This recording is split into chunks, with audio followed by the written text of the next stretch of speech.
Welcome to Inspired Change, a new inspirational and motivational broadcast that strives to empower men in a positive way, designed to educate, empower, and inspire even the busiest individual on the go over that first cup of coffee. Please join me in welcoming Gunter, international psychologist, author, speaker, and producer. Welcome everybody to another episode of Inspired Change. Now, I'm going to take a segue.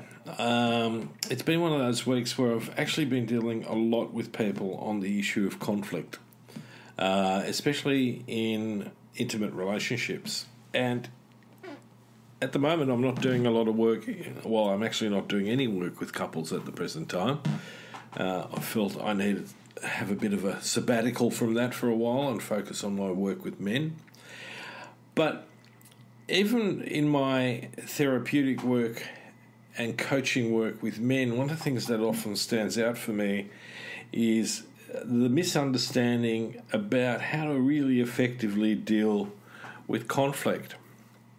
And some people believe that conflict is just down and out bad, that, a relationship shouldn't have any conflict. That's not healthy. Any relationship, good, bad, indifferent, healthy relationships will have some conflict in it.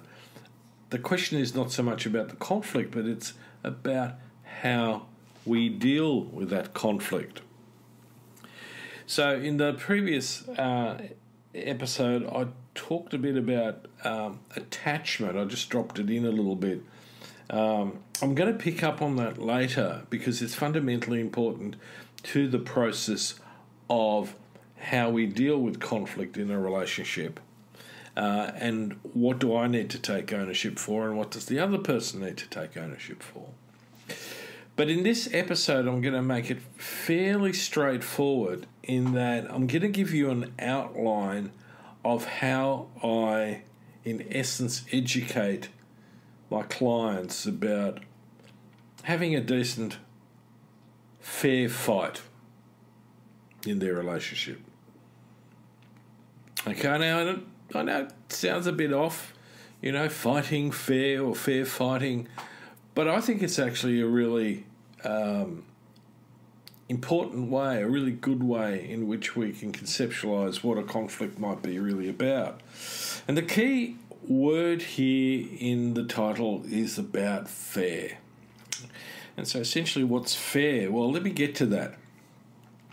The one way we can establish fairness is firstly by being really, really succinct about what our key values in the relationship are. Now, I often ask my clients about what they are, and I get some very vague and diffused responses. In some instances, I get very clear responses. For instance, loyalty is one that often comes up relatively frequently. Now, I've spoken about these before in the context of parenting, but I'm going to bring it into the context of being in an intimate relationship with a partner. And so for me, as in parenting, the key values that I come back to are about love, respect, and cooperation. Now, the interesting thing is that in a lot of relationships, we try to communicate to our partner what our needs are in respect to that. Okay, but one of the things that I found after many years and several decades of working with both individuals and couples, the tendency for us is to communicate often in abstract terms. We make the assumption that whatever I'm saying, my partner is going to immediately understand and relate to the way that I relate to it. The problem with that is that that's just not true. Communication goes through layers. We've talked about cognitive biases, but imagine different filters or different glasses with different shades in front of them. That's the process in communication. Just because I have a particular idea behind what I mean love to be doesn't mean that my partner understands it exactly the same way that I do. In fact, there was a really interesting self-help book on love languages. Now, some of it's somewhat simplistic, but there's a really good message in that, and that is that we have different languages. We use words differently from person to person, and in order to formulate a good understanding and to enhance intimacy, it's really important to be able to somehow translate what we're saying to each other in a way that's meaningful. So one of the ways to do that is to go from the abstract to the more concrete. In other words, being able to use data in my conversation, in my conflict with my partner. So the question now is, okay, so here we have 3 substantial values: love, respect, and cooperation. We can't just agree on that, because we need between each other to explore, and please do this not in a heated moment, but rather when everything's relatively cool, calm and collected, is for each of us to define what those 3 values mean and what do they look like in action. So what is a loving thing? As myself, what do I understand loving behaviour to be? What's respect about? How does that look and feel in action? And similarly with cooperation, that one, a lot of people will go, well, that's fairly obvious. We work together, and in the practical sense, that might be really true. But the other part of it is that there's many, many different ways in which we can cooperate, and how we understand that cooperation to appear within the context of our relationship.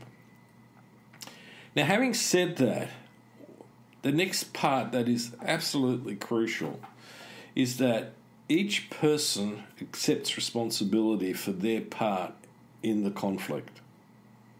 Okay, so you need to own your thoughts, your feelings, and your actions, and you need to be able to convey them to your partner in a way that the other person can appreciate them, understand them, all right?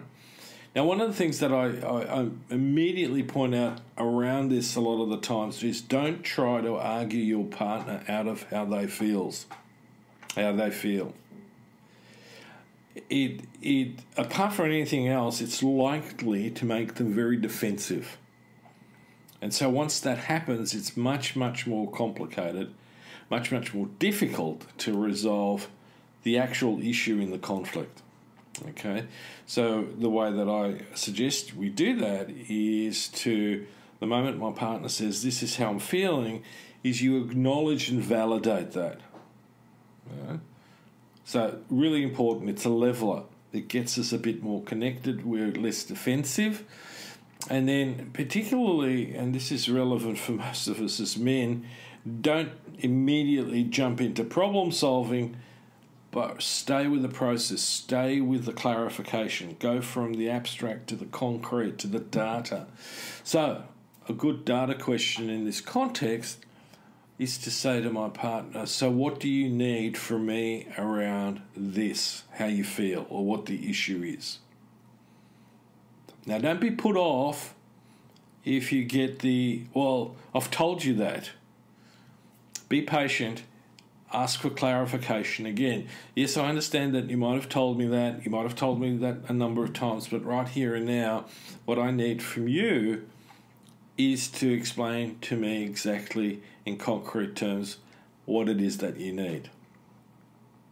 Now, my experience is that some, especially women, will probably need to think about that a bit more, because again, we have certain differences in expressions and in trying to convey, different meanings behind our thoughts, our feelings, and our actions.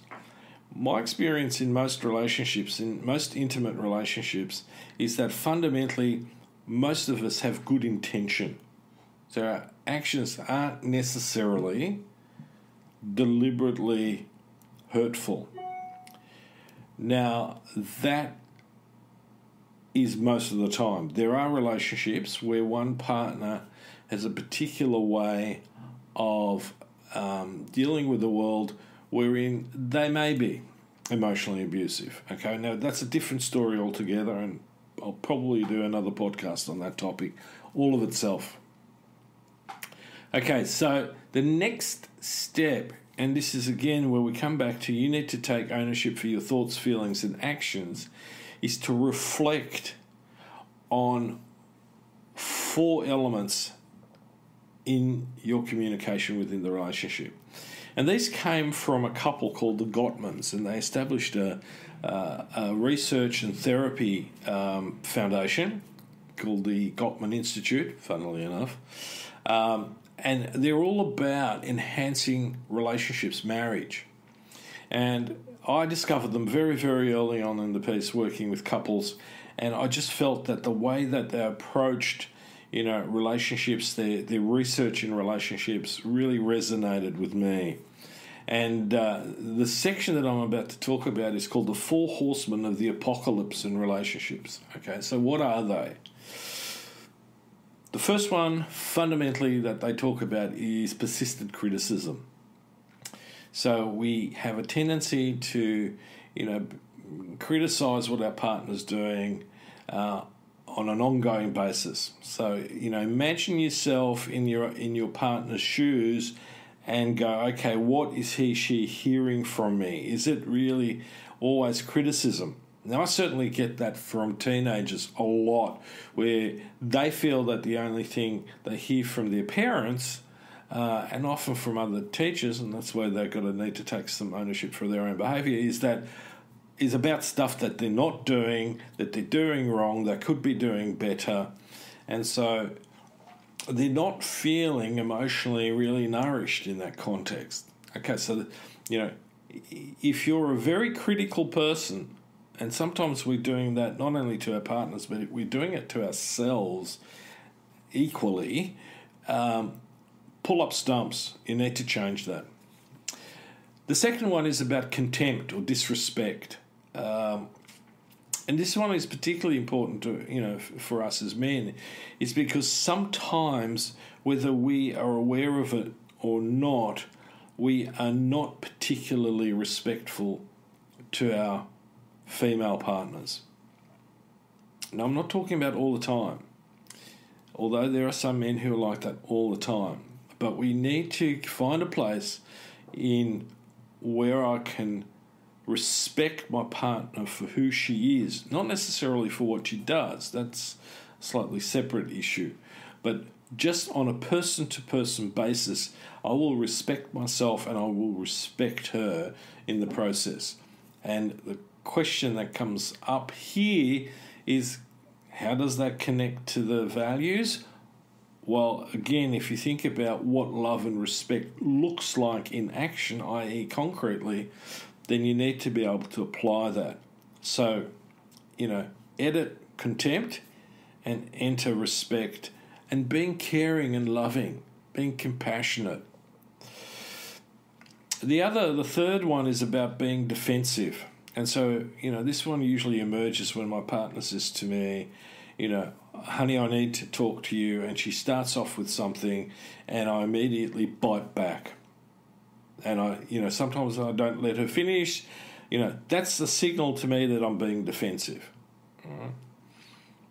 So the important aspect there is to allow yourself to be vulnerable. It's become a buzzword, in psychology and in therapy, and especially in men looking at shedding, traditional masculine stereotypes, is that capacity to allow myself to be vulnerable. Essentially what it means is being authentic and open whilst maintaining a position of love and respect, and working with my partner on resolving what the issue is. Now, the fourth one is stonewalling, and this one's very tempting if we feel like we're being attacked, which may or may not be the case, and we go, I don't want to deal with this. And we don't. We walk away, or we just sit there. We might have a frown on our face, but we're not engaging in a dialogue wherein there's love and respect and cooperation. Stonewalling is basically saying to the other person, I'm not going to cooperate with